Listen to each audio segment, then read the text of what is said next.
Alright guys, welcome back. It's time for an update video on Evergrande. I told you it would be a crazy week, and it certainly was. However, Evergrande is still standing, at least for now. So let's get up to speed on exactly where Evergrande is at with their bond payments and also where they're likely heading across the next few months.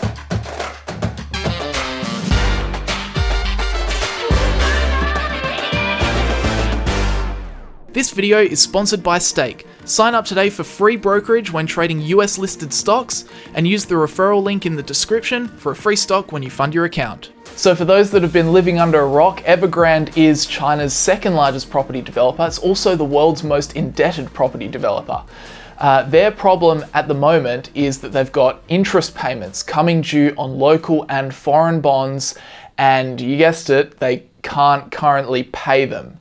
It's kind of a rough story though, because the Chinese government introduced these tough new laws last year, which essentially means that Evergrande has to ditch a lot of its debt before they can take on more debt. And this is actually what has run Evergrande into so much trouble. But unfortunately for them, they're getting no apology from the Chinese government. The Chinese government has effectively said, you know, work it out yourself. We're not coming to the rescue, which honestly is kind of a little bit brutal, but anyway, here's what's happened since my last video. So Evergrande had two big payments coming due on Thursday, and that was going to give us a much clearer idea of how close they were to bankruptcy. So they had an interest payment of $83.5 million on a US dollar denominated bond.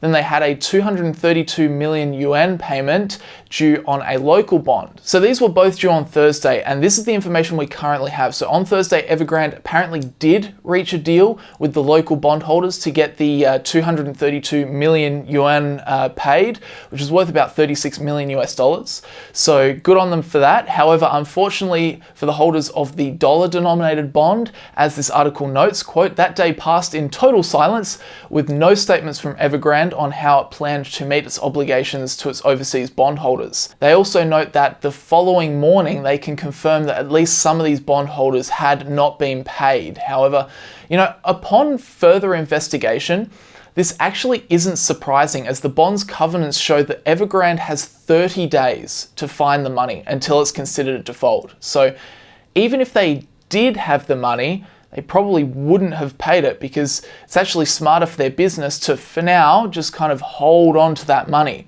because technically they've got another 30 days. And this tiny little clause could actually help them out a lot, because it may now help them better manage their upcoming bond payments. Yes, unfortunately for Evergrande investors, it doesn't stop there. They also have $45 million due on September the 29th and $149 million due on October the 11th across 3 different bonds. So while the 30-day payment clause will let Evergrande kind of take a breath, it's fair to say they're definitely not out of the woods, and you can definitely expect to continue to hear people talking about Evergrande across the next couple of months.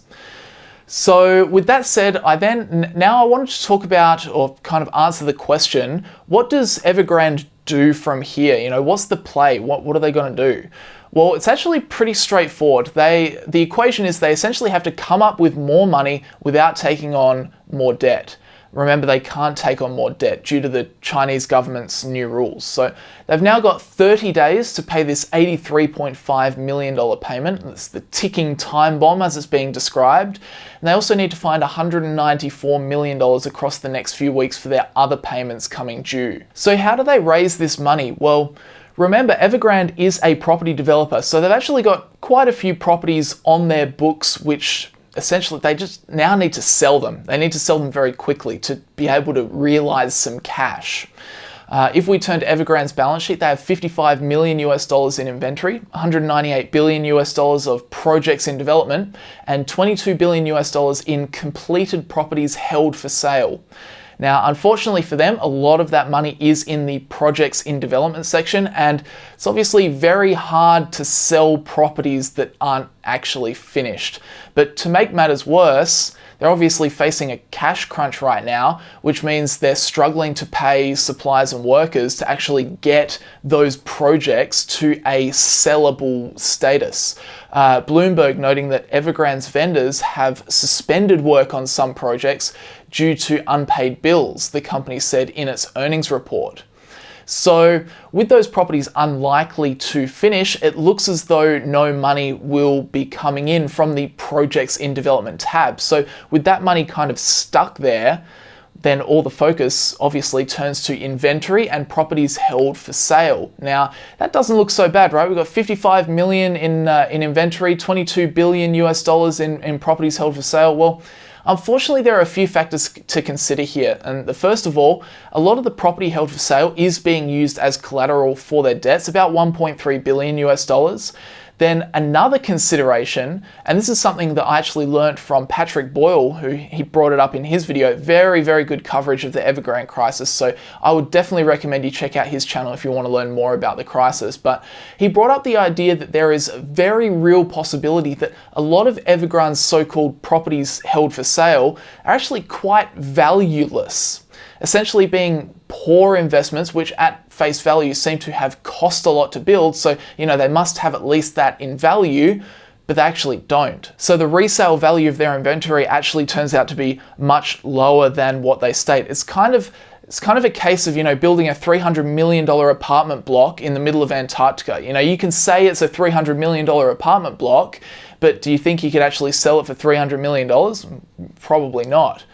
So in their reporting, Evergrande state that the inventory numbers are either the lower of cost or their realizable value. Now, considering realizable value is a figure that Evergrande's accountants get to make up, essentially what they think they could sell it for, it's probably likely that a lot of their inventory's value is simply what it cost them to build. And this is the problem, because in a cash crunch, the chances are to sell quickly, you aren't going to be able to sell these apartments for full price. You're going to have to take an L, and you'll probably have to sell it for less than what it cost you to build in Evergrande's case. So long story short, the theory is that Evergrande's quoted inventory and properties held for sale is actually worth much less than what's quoted on their balance sheet. And that theory turns out to be very consistent with reports coming out of China. Evergrande is currently selling at steep discounts to come up with some of that cash. Bloomberg notes that China Evergrande Group's aggressive discounts failed to boost property sales in August, underscoring how the debt-laden developers' efforts to raise cash are squeezing profitability. Also hinting that maybe a lot of these assets are actually quite valueless. The company's average selling price slid 11.5% in August from a month earlier to the lowest since July 2016, according to Bloomberg calculations based on a Friday filing, a few Fridays ago.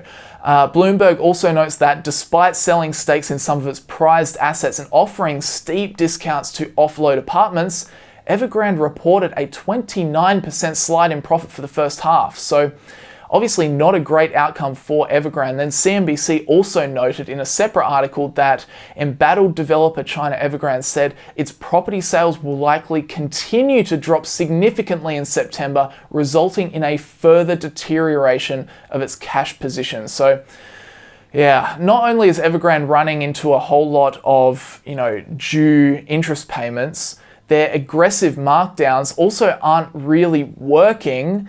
And to add salt to the wounds, they haven't got any money to pay suppliers and workers. So a lot of their development projects just aren't being completed, meaning there's nothing else that's really coming that they could sell for any decent amount of money.